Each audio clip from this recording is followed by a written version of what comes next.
ہم بنائیں گے۔ تو اسی طریقے سے امیر المجاہدین قائد ملت اسلامی نے مارچ کیا تھا ہالینڈ کے خلاف، اسی طریقے سے فرانس کے خلاف یہ احتجاج کیا ہے تاکہ اس کو فی الفور روکا جائے، تاکہ مسلمانوں کے جذبات مجروح نہ ہو سکے۔ کیا ڈیمانڈ ہے؟ ہماری ڈیمانڈس یہی ہے، سب سے پہلے تو اس کو روکا جائے۔ یہ تو بہت بڑی دہشت گردی ہے کہ ہر 1.5 سال کے بعد 2 سال کے بعد میرے آقا میرے ملک کی شان میں بے ادبی کرتے ہیں۔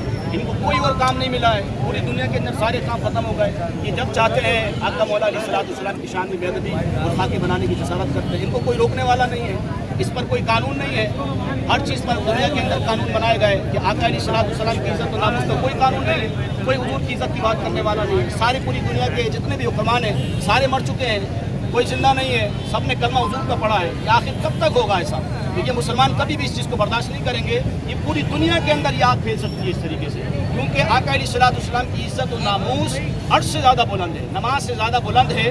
آقا علیہ السلام کی شان کو اللہ تبارک و تعالیٰ نے خود قرآن میں بیان فرمایا، وَرَفَعْنَا لَكَ ذِكْرَكَ، ابھی ہم نے آپ کی خاطر آپ کے ذکر کو بلند فرمایا ہے۔ یہ جتنے بھی لوگ آئے ہیں پیسے پہ بلائے ہوئے لوگ نہیں ہیں، یہ حضور سے محبت کرنے والے، حضور کی غلامی کا درد رکھتے ہوئے یہ آئے ہیں۔ اور انشاءاللہ اگر دوسری کال بھی امیر المجاہدین ارشاد فرمائیں گے تو ہماری گردنیں بھی حضور کی عزت کے لیے قربان ہیں۔